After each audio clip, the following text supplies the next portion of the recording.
करने के लिए मैं श्रद्धेय श्री सूरज दा को अनुरोध कर रहा हूँ। श्रद्धेय श्री सूरज दा। जय गुरु। आलोचना प्रसंग पंचम खंड, page 109, 110 and 111. Date 1st January 1944. 23তম ঋত্বিক अधिवेशन চলছে। 23वां ऋत्विक अधिवेशन चल रहा है। प्राते श्री ठाकुर मातृमंदिर बारांदाয় तख्तपोषे उपविष्ट।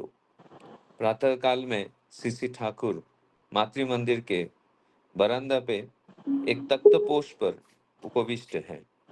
शीतेर दिन, ठंडी का दिन है। श्री ठाकुरेर गाয়ে केवल एकखानी पातला चादर। श्री ठाकुर जी के बदन पर सिर्फ एक पतला चद्दर। दक्षिणमुखी हुए चौरेर दिके चेয়ে বসে আছেন। दक्षिणमुखी होकर पद्मा नदी के किनारे देखते हुए बैठे हैं। मातृमंदिरेर पश्चिम दिके आश्रम प्रांगणे स्थानीय तरकारीवाला तरकारी इत्यादि निয়ে বসেছে। मातृमंदिर के पश्चिम दिशा पर आश्रम प्रांगण में स्थानीय सब्जी वाला सब्जी इत्यादि लेकर बैठा है। कलतला থেকে অনেকে জল নিয়ে চলেছে। ट्यूबवेल से बहुत कोई पानी लेकर जा रहे हैं। অনেকে এদিক ওদিকে ইতস্তত রোদ পোয়াচ্ছেন। बहुत कोई इधर उधर धूप सेक रहे हैं। রবিদা, হরেরামদা, জগৎদা, জগৎজ্যোতিদা, করুণাদা, অনাথদা, সন্তোষদা, ধীরেনদা, যোগেনদা, অনন্তদা, বিধুদা, জ্ঞানদা, কাশীদা, কালীপদদা, গুরুদাসদা, ভজহরিদা, ক্ষিতীশদা, নৃপেনদা, সুনীতিদা, বঙ্কদা, কান্তিদা, সুরেন্দা, ফণিদা, ব্রজেনদা, প্রমোদদা, কৃষ্ণকালীদা, হিরণময়দা, মনীন্দ্রদা, সুবোধদা, গোকুলদা, সুরেন্দা, সন্তোষদা, নগেনদা, রামদা, কিরণদা, চুনিদা, খগেনদা, ললিতদা, শৈলেশদা, ব্রজেনদা, প্রিয়নাথদা, অশ্বিনীদা, ভূপেশদা, রমেশদা, ক্ষেত্রদা, গোপালদা, নিশিদা, মনোরঞ্জনদা, চারুদা, জিতেনদা, রজনীদা, বলরামদা, গঙ্গাদা, শশাঙ্কদা, ননীদা, বঙ্কিমদা, নরেনদা, শিবরামদা, কালীদা, কালীমোহনদা, বিজয়দা, বিশ্বম্ভরদা, ইন্দুদা, যতীনদা, নগেনদা, नरेशदा, जगदीशदा, खगेनदा प्रमुख श्री ठाकुर के घिरे बसे आছেন। बहुत सारे ये जितने भी भक्तगण हैं, जिनका भी नाम यहाँ पे बोला गया, ये सारे श्री ठाकुर जी को घेर कर बैठे हुए हैं। যেন এক আনন্দের হাট বসেছে। ऐसा प्रतीत हो रहा है कि एक आनंद का हाट यानी के माहौल बन चुका है। সবাই শ্রী ঠাকুরের মুখখানির দিকে চেয়ে আছেন। सभी श्री ठाकुर जी के चेहरे के तरफ देखते हैं। तार स्निग्ध मधुर संग उपभोग करছেন। उनका ये स्निग्ध मधुर जो संग है, ये सब आनंद से उपभोग कर रहे हैं। একটি দাদার হাতে একখানি বই দেখে শ্রী ঠাকুর জিজ্ঞাসা করলেন, কি বই রে? एक दादा के हाथ में एक किताब देखकर श्री ठाकुर जी ने पूछा कि कौन सा किताब है? दादाटी बोललेन, कथा प्रसंगे प्रथम खंड। वो दादा ने कहा कि कथा प्रसंग का प्रथम खंड है। श्री ठाकुर, पढ़ ली ना की? श्री ठाकुर जी ने कहा, पढ़ा क्या तुमने? उक्तो दादा, है पढ़ी। तो वो दादा ने कहा कि जी हाँ, पढ़ रहा हूं। श्री ठाकुर, केमन लागे? श्री ठाकुर जी ने पूछा, कैसा लगता है? दादाटी, खूब भालो, पढ़ा शेष ना करे छाड़ते इच्छा करे ना। वही दादा ने कहा कि बहुत बढ़िया लग रहा है, पढ़कर खत्म ना होने पर छोड़ने की इच्छा नहीं होती है। আর অন্যান্য বইয়ের তুলনায় এই বইয়ের ভাষা খুব সহজ হয়েছে और दूसरे किताबों के मुकाबले इस किताब की भाषा बहुत सहज है। রবিদা, আপনার এই সুন্দর বইগুলির কথা বহু লোক জানে না। रविदा ने ठाकुर जी से कहा, क्या आपकी ये सुंदर किताबें इस बारे में बहुत सारे लोगों को नहीं पता है। আপনার বইগুলি কলকাতার ভালো ভালো বইয়ের দোকানে যাতে পাওয়া যায় তার ব্যবস্থা হলে ভালো হয়। आपकी ये सारे किताबें कलकत्ता के बहुत अच्छे अच्छे किताबों के दुकान में अगर मिले तो उसकी व्यवस्था करने पर अच्छा होगा। আর বিজ্ঞাপনও দেওয়া দরকার। और इसी के साथ साथ विज्ञापन यानी कि एडवर्टाइजमेंट भी देना चाहिए। আপনার সর্বতোমুখী ভাবধারা সম্বন্ধে বাইরের লোক কোনো খবর পায় না। आपकी ये सर्वतोमुखी जो भावधारा है, इस बारे में बाहर के लोगों को कोई खबर नहीं मिलता है। যদি বইগুলি হাতের কাছে পায়, তাহলে যারা আগ্রহশীল তারা কিনে পড়তে পারে। अगर उनको ये किताबें मिल जाए, तो जिन लोग आग्रहशील है, वो खरीद कर पढ़ सकते हैं। সিসি ঠাকুর, তোমরা যদি বড় খোকার সঙ্গে কথা বলে दायित्व নিয়ে ব্যবস্থা করো তাহলে হয়। सीसी ठाकुर जी ने कहा कि तुम सभी अगर बड़ खोका मतलब बड़दाजी के साथ बात करके दायित्व के साथ ये व्यवस्था करो तो होगा। কান্তিদা, সৎসঙ্গী ভাইদের ভিতরে অনেকে এমনকি কর্মীরাও আপনার বই ভালো করে পড়ে না। कांतिदा ने कहा ठाकुर जी से कि सत्संगी जो भाई है उनमें से बहुत कोई और कर्मी में से भी बहुत कोई आपकी किताबों को अच्छी तरह नहीं पढ़ते हैं। সিসি ঠাকুর, শুধু আমাদের বই নয়, এইগুলি এবং সঙ্গে সঙ্गे অন্যান্য বই पढ़ा खूब दरकार। सीसी ठाकुर जी ने कहा कि सिर्फ हमारी किताबें नहीं, ये और इसके साथ साथ दूसरे किताब भी पढ़ना बहुत जरूरी है। নিজের ভাব ও বোধটা যদি খুব পাকা না হয় তাহলে অন্যকে ভালো করে বোঝানো যায় না। अपना भाव और बोध अगर ठीक तरीके से पक्का नहीं होता है तो दूसरों को अच्छी तरह समझाया नहीं जा सकता। পড়ে পড়ে, ভেবে ভেবে, করে করে, বলে বলে, শুনে শুনে আইডিয়া, চিন্তাগুলিকে নরমাল, সহজ করে ফেলা লাগে। पढ़ते पढ़ते, सोचते सोचते, करते करते, बोलते बोलते, सुनते सुनते आइडिया यानी कि चिंताओं को नॉर्मल यानी कि सहज कर लेना चाहिए। তখন মানুষের সঙ্গে যাজন করতে গেলে তত্ত্ব आलोचना हिसाबे কথাগুলি বের হয় না। तब मनुष्य के साथ याजन करने जाने पर तत्व आलोचना जो है उसके हिसाब से बात सरे निकलते नहीं है। অনুভব ও অভিজ্ঞতার ছাপ নিয়ে ট্রান্সপোর্সি রকমে বের হয়। अनुभव और उसके साथ साथ अभिज्ञता का छाप लेकर ট্রান্সপার্সি তরিকে সে নিকলতা है। কথাগুলি ধার করা কথার মতো হয় না, নিজের জীবন চুয়ানো কথার মতো হয়। तब बातें उधार किए हुए बातों की तरह नहीं लगता है, बल्कि खुद के जीवन के निचोड़ के बातों की तरह प्रतीत होता है। তাই মানুষ তাতে কান না দিয়ে পারে না। इसीलिए मनुष्य इन बातों पर कान न देकर नहीं सकता है। কানের ভিতর দিয়া মরমে পশিল গো, आकुल करिल मनप्राण, আমন্তর হয়। ठाकुर जी एक पंक्ति बोलते हुए बोल रहे हैं कि कान के द्वारा हृदय में घुस जाता है और प्राण को मन प्राण को आकुल कर देता है। इस तरह कुछ होता है। जय गुरु। जय गुरु। अभी श्रद्धेय सूरजदा बहुत सुंदर भाव से आलोचना प्रसंगों का निर्वाचित अंशों पाठ किए हैं और उनको हिंदी रूपांतर करके बताया है। आज का जो विषय वस्तु है वो किताब का ऊपर, किताब पढ़ना, किताब खरीदना, इसका ऊपर है। तो 23तम ऋत्विक अधिवेशन चल रहा है। ठाकुर सीसी ठाकुर जी मातृ मंदिर का बरामदा में एक अ, खटिया में बैठे हुए हैं। शीत का महीना है और ठाकुर जी का बदन में खाली एक पतला ही चादर है। शीत का महीना में एक सुंदर चित्र इधर दिखा रहा है। ठाकुर जी का आश्रम प्रांगण में सब्जी वाला सब्जी बेच रहा है, कोई पानी ले रहा है, कोई इधर उधर रोड ताप रहा है और बहुत सारे दादा लोग बैठे हुए हैं। 68 दादा लोग बैठे हुए हैं ठाकुर को घेर के और ठाकुर का तरफ देख रहा है। अगर आप कल्पना करेंगे तो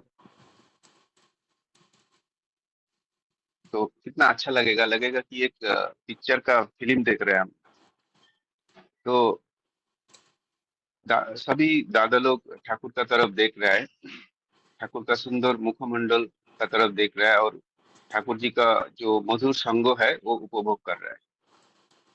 तो एक दादा का हाथ में एक किताब था, तो ठाकुर जी ने पूछा, "ये कौन सा किताब है?" तो दादा ने बोला कि कथा प्रसंगे प्रथम खंड।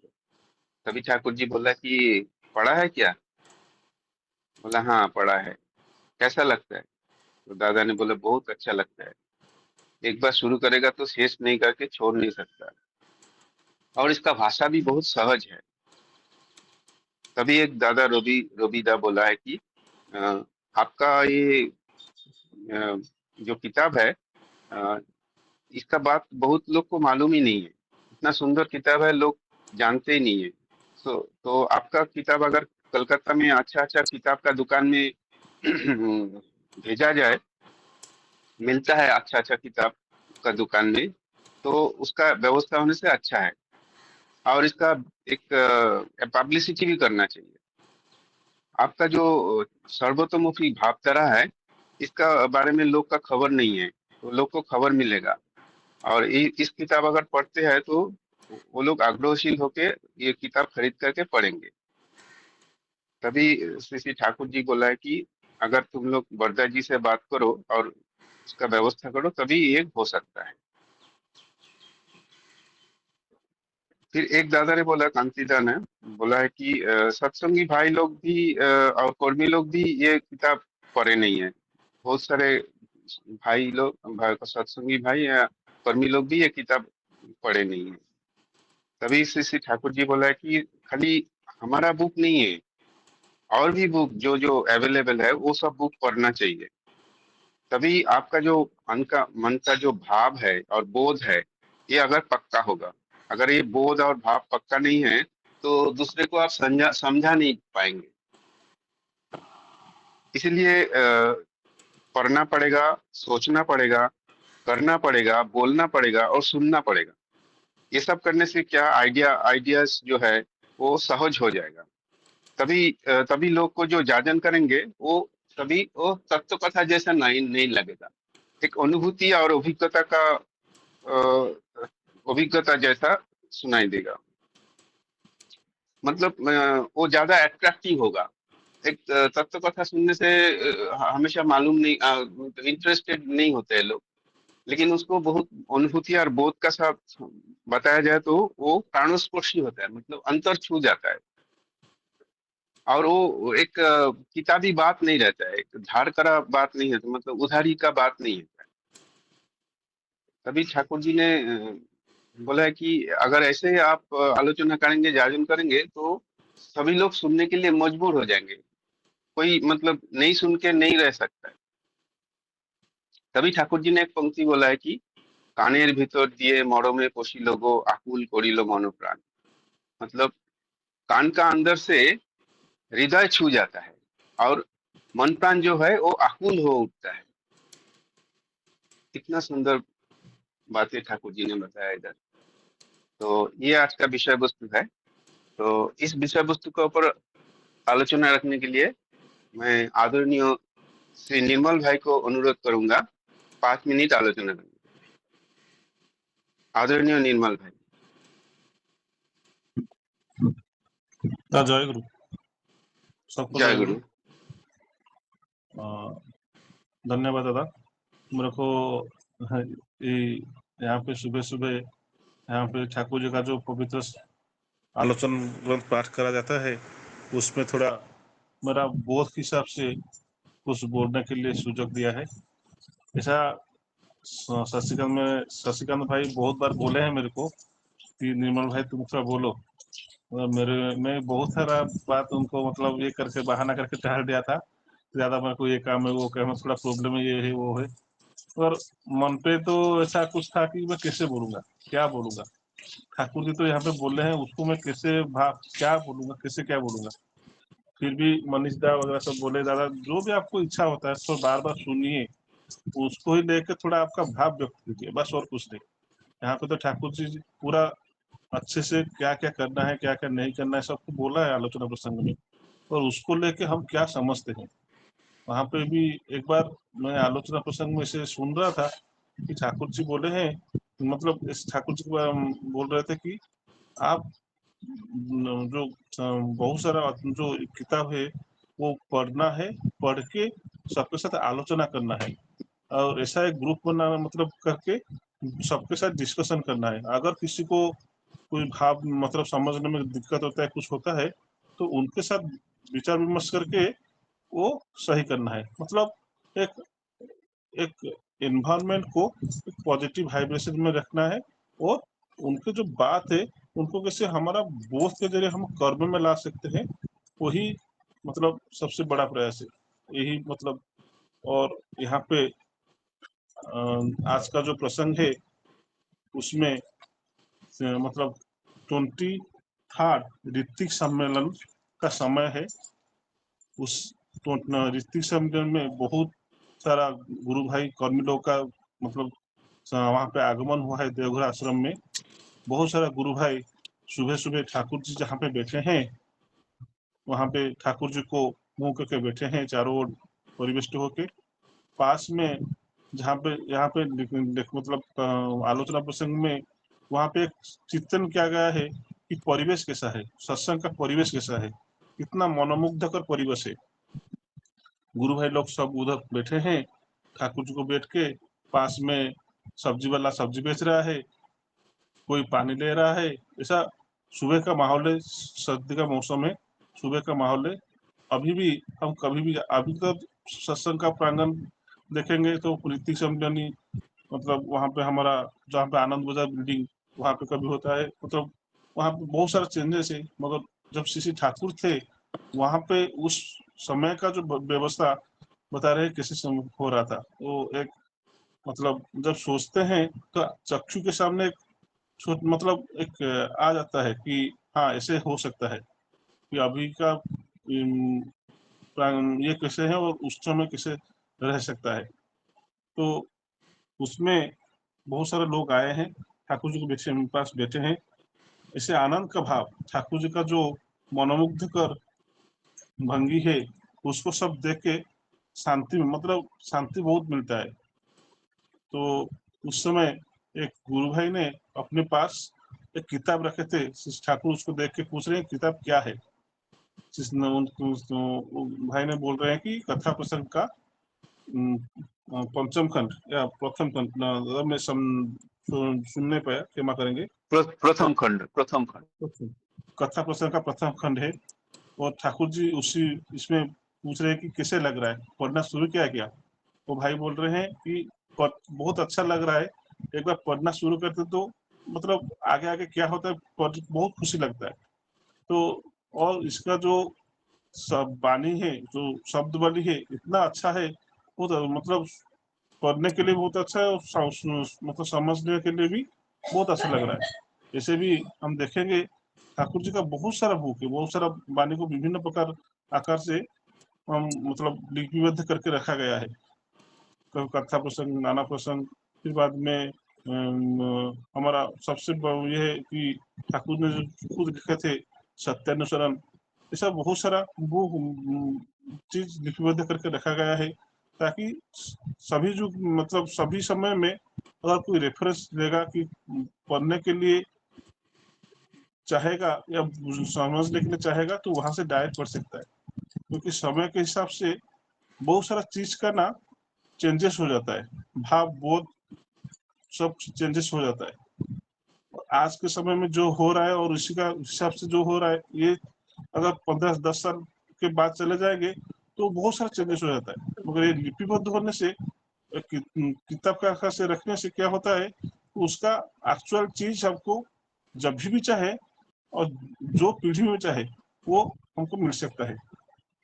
तो वहाँ पे ऐसे कथा प्रसंग में रवि भाई बोल रहे हैं कि ठाकुर जी आपका तो इतना सारा अच्छा अच्छा वही बुक है, इतना सारा अच्छा अच्छा वाणी है जो लिपिबद्ध किया गया है, मगर हम बहुत सारे गुरु भाई है पढ़ नहीं पा रहे हैं या कर्मी लोग भी है पढ़ नहीं रहे हैं, उसे कैसे करेंगे। अब इतना अच्छा अच्छा दुकान है जहाँ पे बहुत सारे लोग किताब खरीद रहे हैं, कलकत्ता हो जाए, तो वहाँ पे अगर ये सब बुक का इजीली अवेलेबल हो सकता है तो बहुत सारे लोग लेके पढ़ सकते हैं।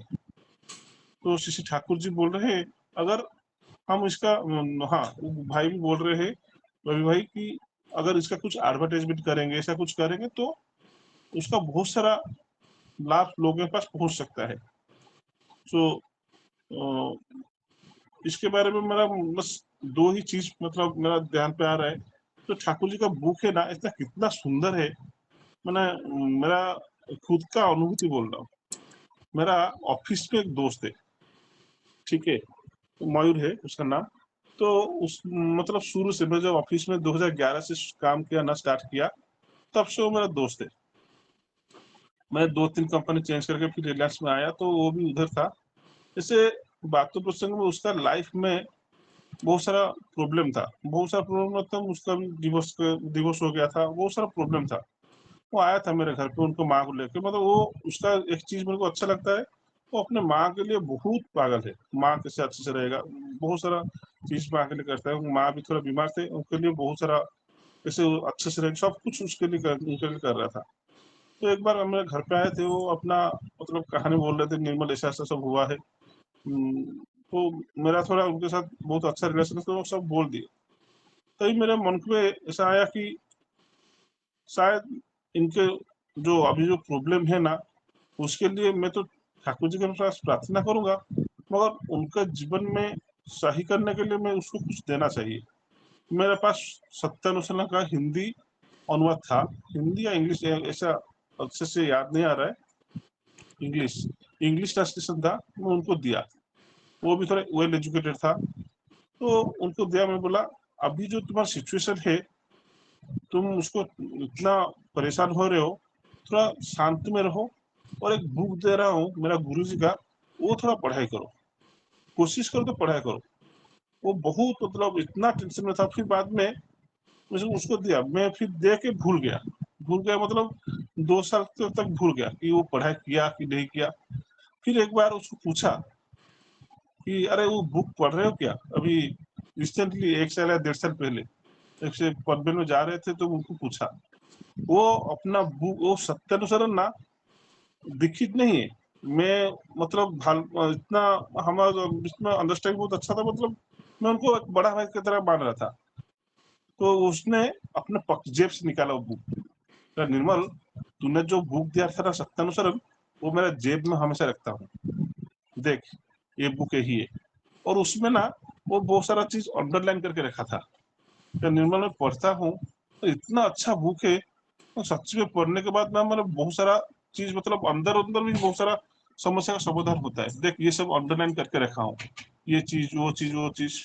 फिर मैं बाद में था उसको ठाकुर जी के बारे में थोड़ा बताया, 10-15 मिनट बताया, उसको वो सुना, तो मेरे को अच्छा लगा कि एटलीस्ट उसके पास जब बुक पहुंचा, वो जब पढ़ा, उसको जब समझा, तो उसके अंदर ही अंदर बहुत सारा चीज उसका समस्या का समाधान मिला उसको, क्या करना है क्या कैसे नहीं करना है। वो मतलब इतना अच्छा बुक, इतना मतलब पढ़ने के बाद मेरे को इतना अच्छा लगा।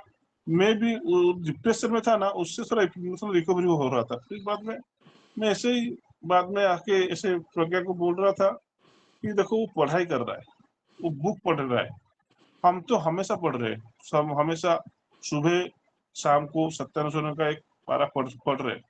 मगर उसको पढ़ के ठाकुर जी जो बोले हैं ना, वही पढ़ के वही मत हो जाओ, उसका सार एसेंस को मज्जागत करने के लिए कोशिश करो। मतलब उसका जो चीज है, मतलब उससे जो हमको सारांश मिलता है और उससे जो हमको मतलब क्या करना है, इतना सारा चीज मतलब जो लिखा है ठाकुर जी ने लिख के गए हैं, इतना सारा चीज बोल के गए हैं, उससे हम कैसे अपना आचरण में लाएंगे। इसे बोले है ना कि पढ़ते पढ़ते, करते सोचते सोचते, करते करते, मतलब भाबा बोला करा जो बोले है ना, उसका पहले आता है पढ़ाई। पढ़ाई करने के बाद उसको सोचने के बाद अपना कर्म के माध्यम से उसको करना है, तभी जाके वो हमारा जीवन में जो चरित्र में चेंजेस आएगा, और उसी चेंजेस में हम दूसरों को ही बता पाएंगे। जो ज्यादा उसी के हिसाब से ही हो पाएगा।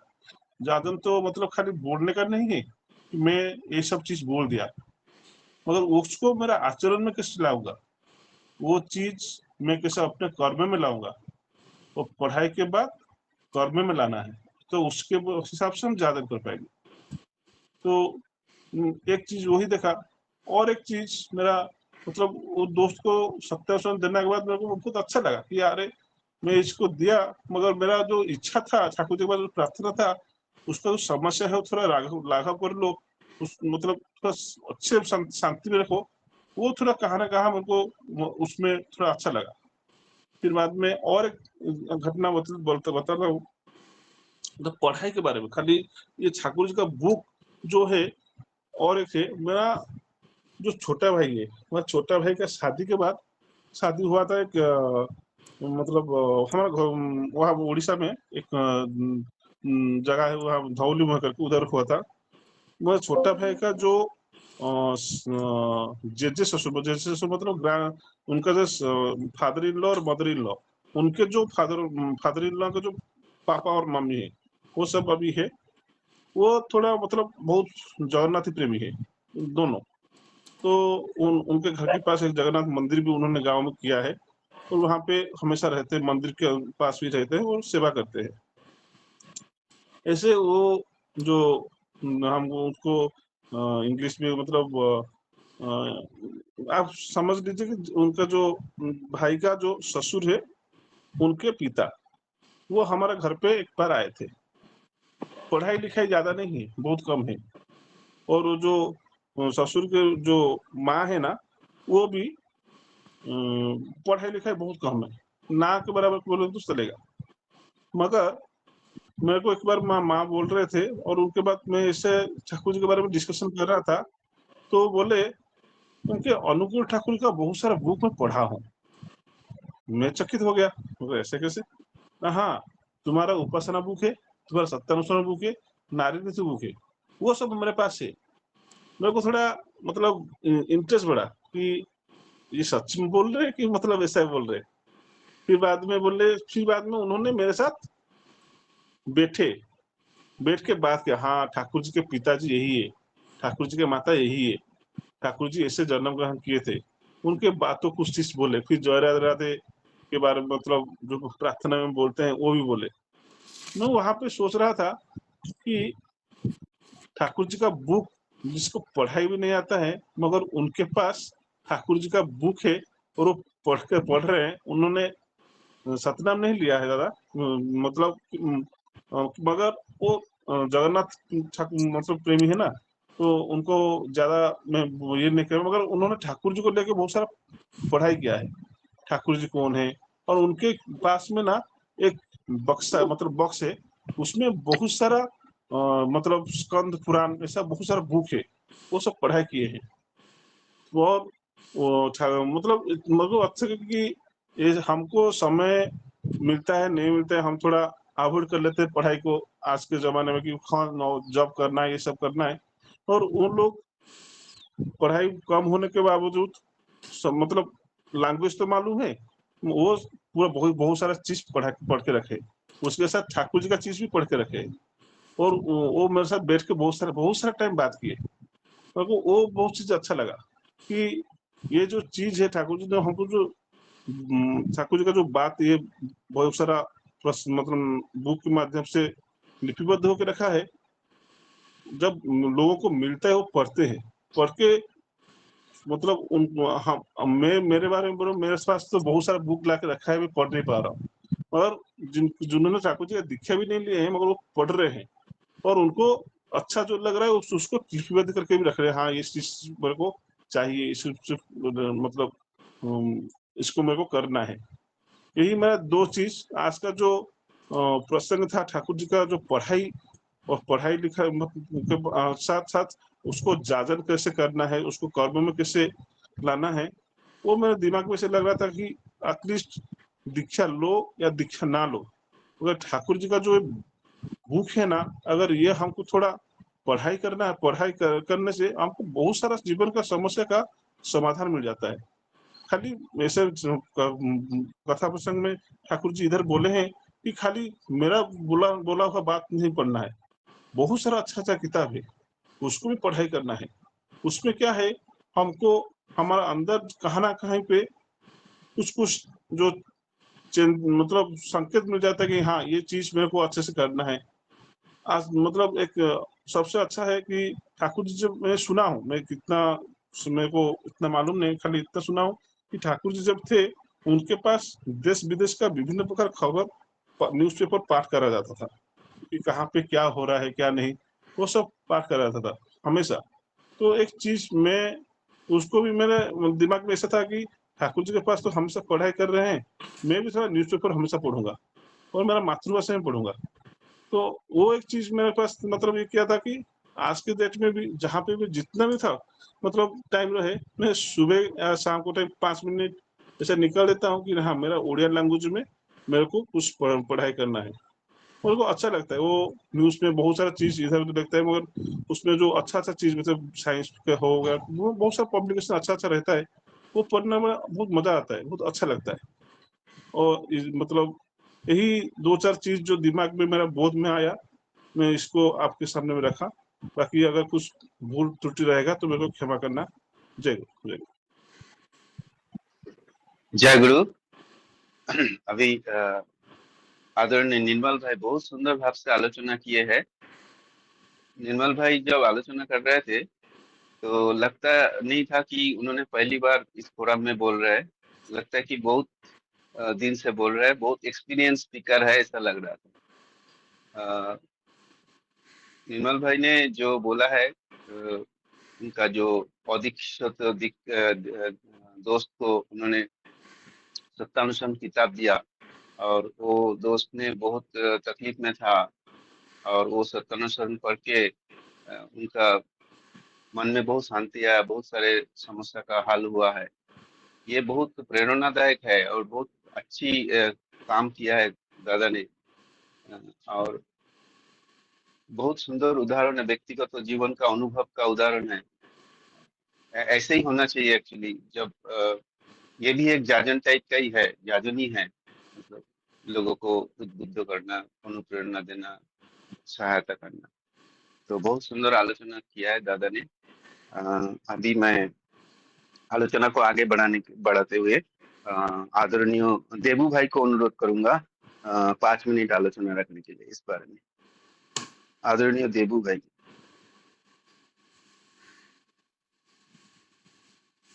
देबू भाई उपस्थित है?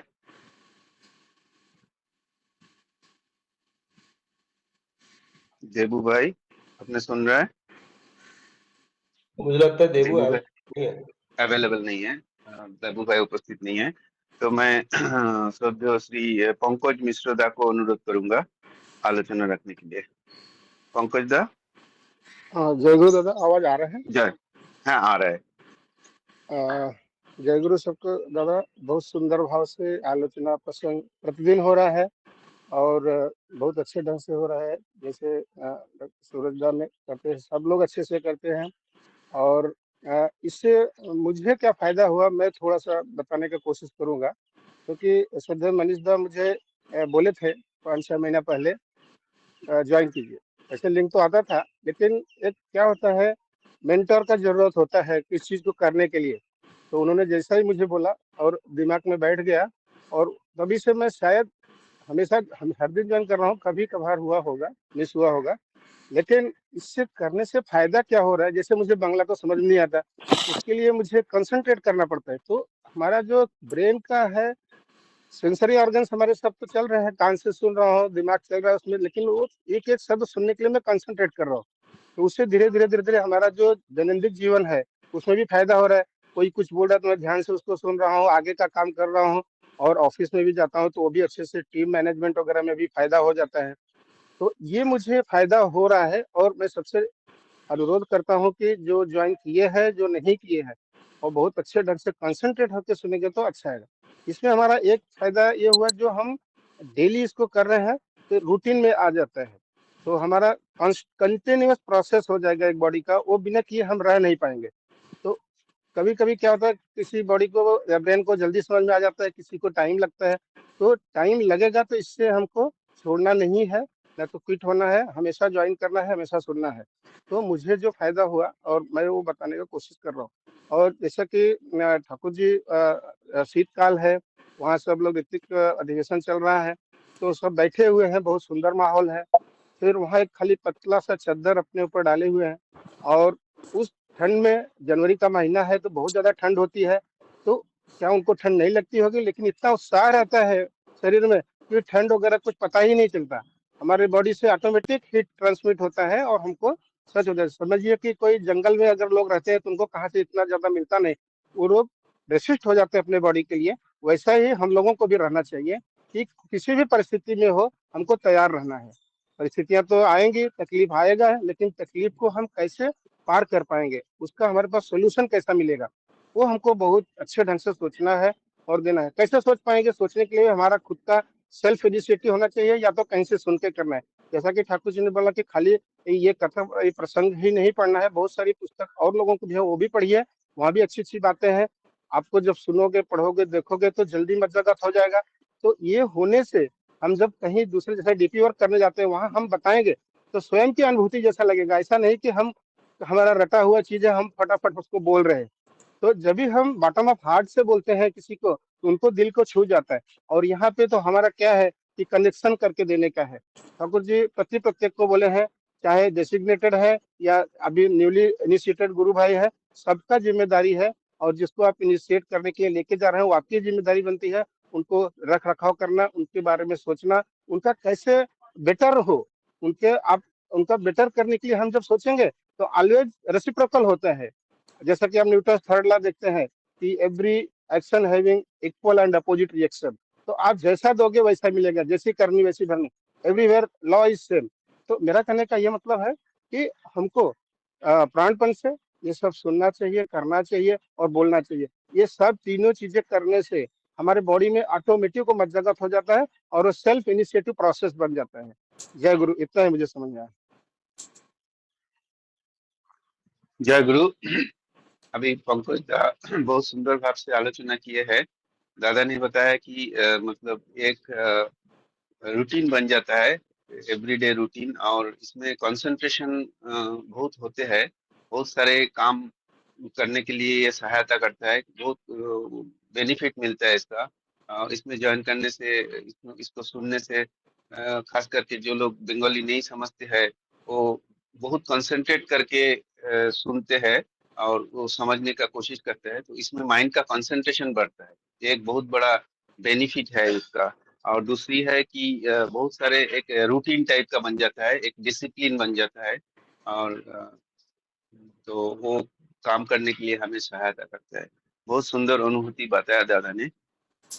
तो आलोचना प्रसंगों को आगे बढ़ाने के लिए मैं अभी श्रद्धेय लोनकार दा को अनुरोध करूंगा 5 मिनट आलोचना रखने के लिए। श्रद्धेय लोनकार दा अवेलेबल है?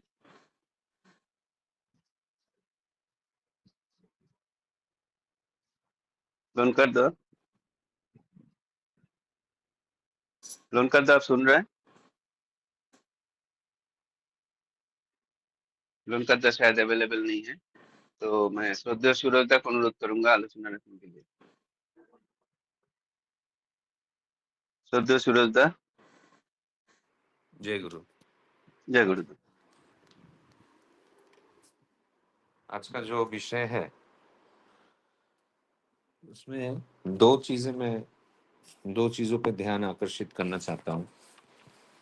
एक कि जब कोई लेखक कोई घटना या फिर जो चीज घट रहा है उसे जब लिखते हैं तो लेखक के ऊपर ही डिपेंड करता है कि वो उस चीज को कितने अच्छे तरीके से एक्सप्लेन कर पाए, ताकि पढ़ने वाला जब पढ़ता है तो उसका आंखों के सामने वो पूरा घटना वो अच्छी तरह से और बहुत आसानी से इमेजिन कर सकते हैं, या फिर उस घटना को वो जी सकता है। जिस तरीके से प्रफुल्लोदा ने शुरुआत में लिखे उस जगह के बारे में, मौसम के बारे में, ठाकुर जी क्या पहन कर बैठे हैं, किस तरफ मुंह कर कर बैठे हैं, कौन क्या कर रहा है, तो ये जब मैं पढ़ रहा था तो मुझे ऐसा प्रतीत हो रहा था कि मेरे आंखों के सामने ये सारी चीजें हो रही है। तो लिखने वाले के ऊपर डिपेंड करता है कि कितने अच्छे तरीके से उन सारे चीजों को दर्शाया जाए ताकि पढ़ने वाला उसे जी सके। तो यहाँ पे प्रफुल्लदा कुछ इस तरह से लिखा है कि पढ़ते पढ़ते ऐसा लग रहा है कि मैं खुद भी उसी माहौल में हूँ। बहुत सारे भक्तगण ठाकुर जी को घेरे हुए बैठे हैं। तो ये जब मैं पढ़ रहा था मुझे ऐसा लग रहा था कि जैसे आचार्य देव के सामने हम लोग बैठे रहते हैं और जो माहौल रहता है कुछ वही माहौल उस समय में ठाकुर जी के चारों तरफ भक्त लोग देख रहे थे। जिस तरह हम आचार्य देव को देखकर उनके उस मधुर संग को पाकर हम धन्य होते हैं, आनंदित होते हैं, ठीक उसी तरह यहाँ पे बैठे हुए जितने भी लोगों के नाम हैं वो सभी और उनके साथ साथ और भी जो लोग थे वो उनके ठाकुर जी के संग को उपभोग कर कर आनंदित हो रहे थे। तो इसी दौरान जब किताब का बात उठा तो ठाकुर जी ने जब कहा कि कथा प्रसंग तुमने पढ़ा है क्या और कैसा लगता है, तो जो दादा के हाथ में वो बुक था उन्होंने इस तरह इस बुक के बारे में कहा कि जितना देर तक मैं पढ़ के इसे खत्म ना करूं तब तक इसे छोड़ने की दिल नहीं होती है। और दूसरे किताब की तुलना में इस किताब की भाषा जो है थोड़ा सा सहज है। ये बात एकदम सच है। मैंने ये पर्सनली उपलब्धि किया है कि दी मैसेज बुक अगर आप लोगों में से कोई पढ़ते हैं या पढ़ा है तो आपको पता चलेगा उसमें जो ठाकुर जी ने इंग्लिश यूज किए हैं बहुत ही डिफिकल्ट है। उसे समझना इन द सेंस मैंने डिक्शनरी निकाला और उसका मीनिंग देख लिया उस तरीके से समझना नहीं। ठाकुर जी किस भाव में उस वर्ड को उल्लेख किए हैं उस भाव को समझना और उसके साथ साथ इतना कठिन इंग्लिश वर्ड को समझकर उस भाव को समझना इट्स वेरी डिफिकल्ट। ठीक उसी तरह ठाकुर जी की कुछ किताबें हैं जिसमें उन्होंने शुद्ध बंगला भाषा यूज की है। क्योंकि ये जो आ, हम लोग आलोचना प्रश्न किताब पढ़ रहे हैं इसमें जो बांग्ला भाषा यूज किया गया है ये जो रोजाना जो दिनचर्या में जो जिस तरीके से बात किया जाता है वो बांग्ला भाषा में लिखा गया है। लेकिन ठाकुर जी के बहुत सारे ऐसे बुक है जिसमें एकदम प्रकृतिगत बांग्ला भाषा ठाकुर जी ने यूज किया है। जैसे कि फॉर एग्जाम्पल के मान लीजिए कि बांग्ला में यहाँ पे लिखा हुआ है कि निंदा करते नहीं, निंदा करते नहीं मतलब निंदा नहीं करना चाहिए। लेकिन यही अगर प्रकृत बांग्ला भाषा अगर लिखा जाए तो वो होगा निंदा कोरीते नहीं। देखिए कर कोरते और कोरीते दोनों में फर्क है, ठीक है। होलो होइलो। तो बहुत सारे ऐसे भाषा मतलब बांग्ला भाषा के बहुत सारे ऐसे तरीके हैं जहाँ पे शुद्ध बांग्ला भाषा अगर हम यूज करें तो बहुत सारे साधु ऐसे भाषा बोलते, साधु भाषा हाँ बोलते हैं इसको, साधु भाषा, साधु। साधु भाषा और चलित भाषा। तो जो बुक लिखा गया है वो चलित भाषा में लिखा गया है।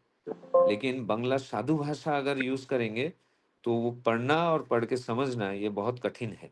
इसीलिए वो दादा जो है बोल रहे हैं कि इस किताब का जो भाषा है वो सहज है। तो रविदा यहाँ पे क्या बोल रहे हैं कि जितने भी किताबें हैं ये सिर्फ सत्संग पब्लिशिंग हाउस के अंडर में ही उपलब्ध है। इसका मतलब ये कि जो गुरु भाई हैं उनके लिए ही ये किताब अवेलेबल हो सकता है। क्योंकि सत्संग पब्लिशिंग हाउस को तो सिर्फ जो गुरु भाई हैं या फिर जो नवागत है वही सिर्फ जान पाते हैं।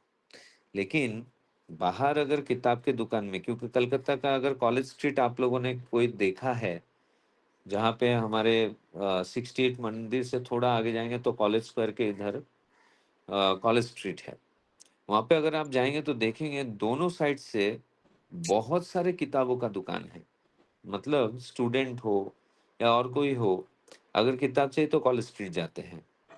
तो ठाकुर जी को रविदा बोल रहे हैं कि अगर कलकत्ता के अच्छे अच्छे किताब जो बेचते हैं ऐसे जो दुकानें हैं अगर उधर ये सारे किताब रखने की व्यवस्था की जाए और उसके साथ साथ अगर एडवर्टाइजमेंट किया जाए तो आपके ये जो भावधारा संबंध में लोगों को पता चलेगा। क्योंकि ठाकुर जी ऐसे कोई मतलब ऐसी कोई टॉपिक या फिर ऐसा कोई उन्होंने एरिया नहीं छोड़ा है जहाँ पे उन्होंने कुछ लिखा नहीं है या तो बोला नहीं है। उन्होंने हर एक चीज के बारे में बोले हैं, और सबसे ज्यादा जरूरी जो है लाइफ स्किल, जो जीवन शैली कैसी होनी चाहिए, मेरा जीवन कैसा होना चाहिए, इस बारे में जो ठाकुर जी की भावधारा है ये किधर भी नहीं मिलेगा, किधर भी पाना संभव नहीं है। जिस सहज सरल तरीके से ठाकुर जी ने जीवन को दर्शाया है, जिस भावधारा से उन्होंने कहा है, ये कहीं पर भी मिलना मुश्किल है। तो रविदा का ये कहना है कि अगर ये सारी किताबें अगर लोगों के हाथों के नजदीक हो जाए, तो जो आग्रहशील है वो खरीद कर इसे पढ़ सकते हैं और अपने जीवन को परिवर्तन कर सकते हैं। तो ठाकुर जी इस पर बोल रहे हैं कि बरदा जी से बात करके जिम्मेदारी लेकर अगर इसको कर सकते हो तो करो। तो कांतिदा इस बात पे बोल रहे हैं कि बहुत सारे ऐसे सत्संगी गुरु भाई है और उसके साथ साथ बहुत सारे ऐसे कर्मीगण हैं जो इन किताब को अच्छी तरह से पढ़ते नहीं है। अब देखिए, ये बात तो एकदम सच है कि इवन मैं भी ठाकुर जी के किताब इतने सारे रखे हुए हैं, लेकिन क्या मैं रोजाना उन सारे किताबों को पढ़ पाता हूँ या पढ़ता हूँ? नहीं, द आंसर इज नो। यहाँ पे बहुत सारे ऐसे लोग हो सकते हैं जो शायद से रोजाना ठाकुर जी के लिटरेचर को नहीं पढ़ पाते हैं। और सबसे बड़ी बात यह है कि मतलब जो हिंदी भाषी है उनके लिए सबसे बड़ा चैलेंज ये है कि ठाकुर जी के भावधारा पे लिखे हुए जो किताबें हैं या फिर जो पब्लिश्ड किताबें हैं वो मतलब सत्संग पब्लिशिंग हाउस की तरफ से बहुत गिने चुने हैं।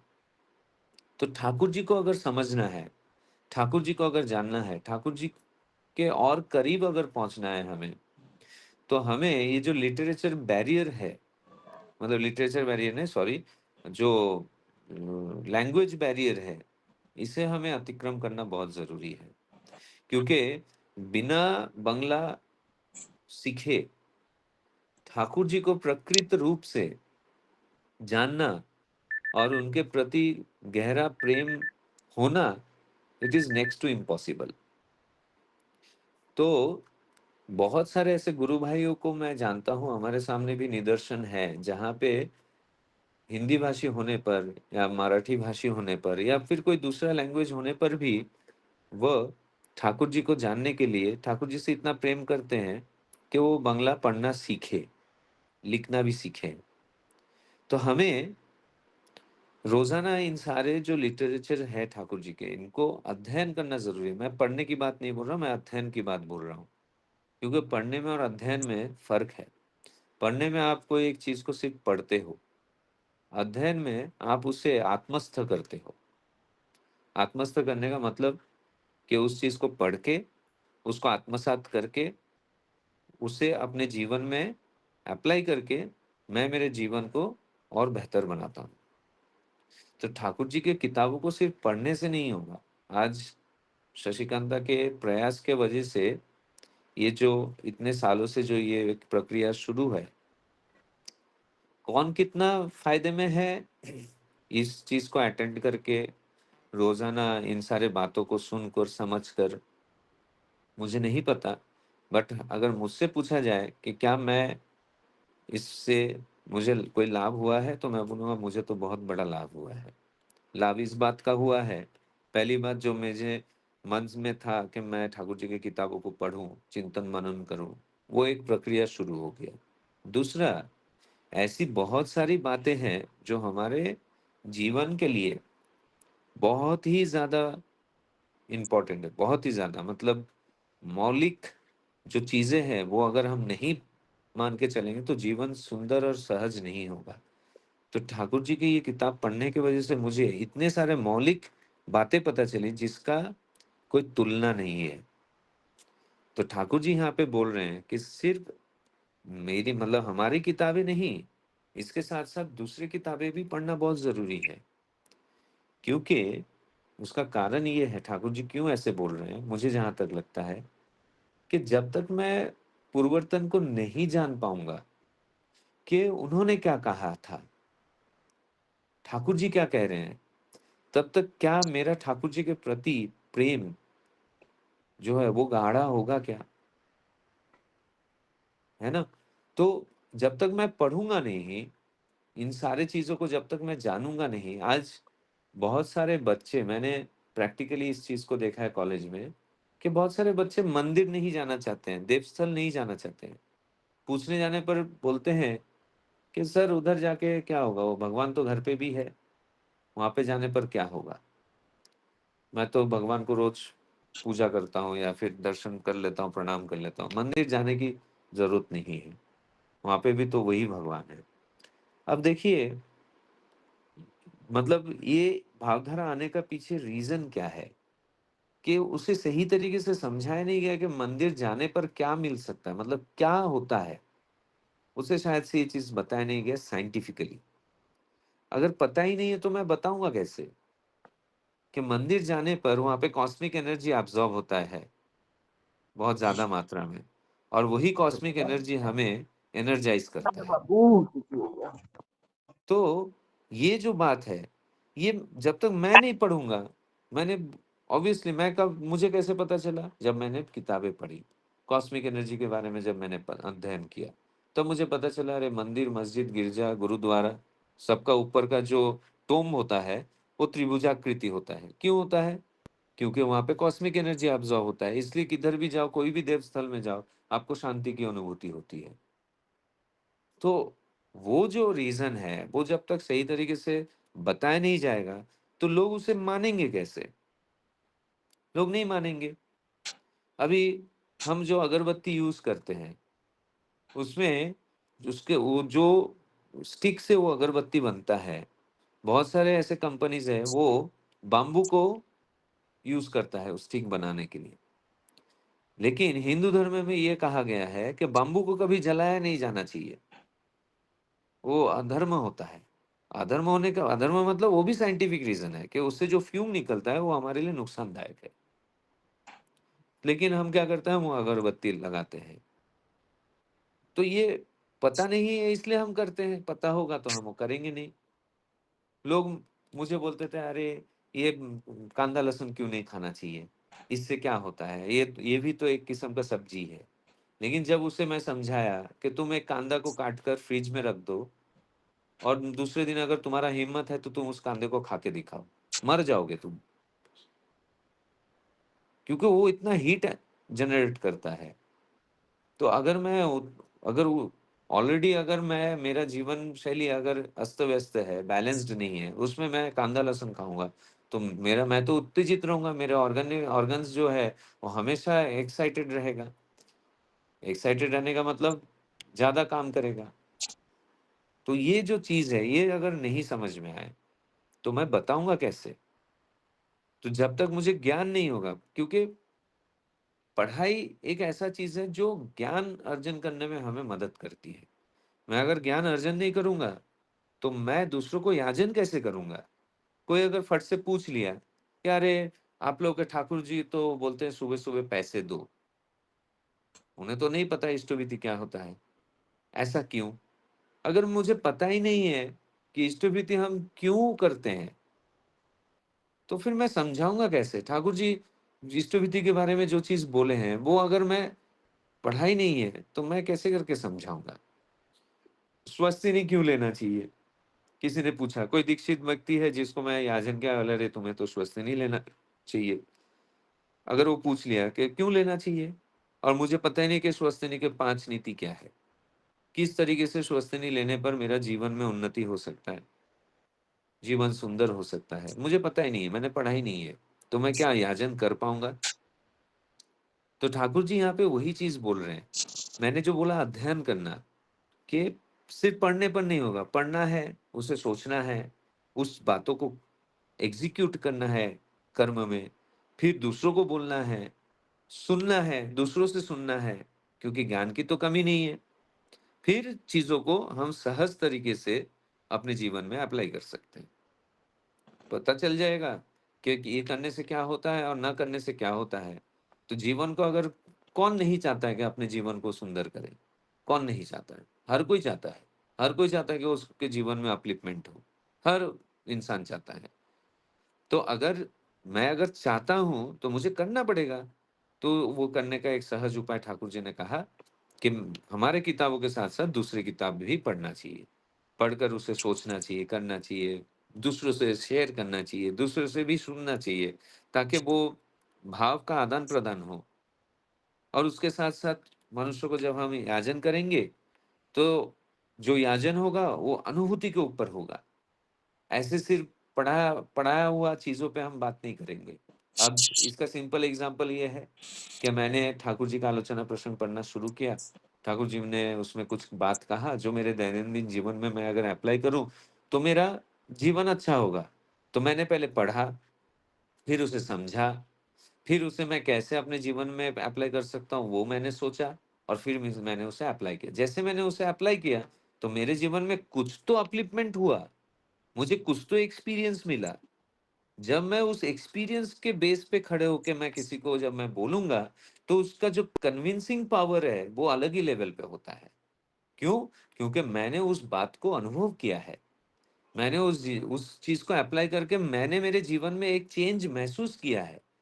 तो वो बोलने पर जो एक कन्विंसिंग पावर रहेगा, जो एक बोलते हैं ना कि एक जो दृढ़ जो विश्वास है, उसके साथ जब हम बातों को बोलेंगे, तो सामने वाला उससे मुग्ध होगा ही, उससे उद्बुद्ध होगा ही।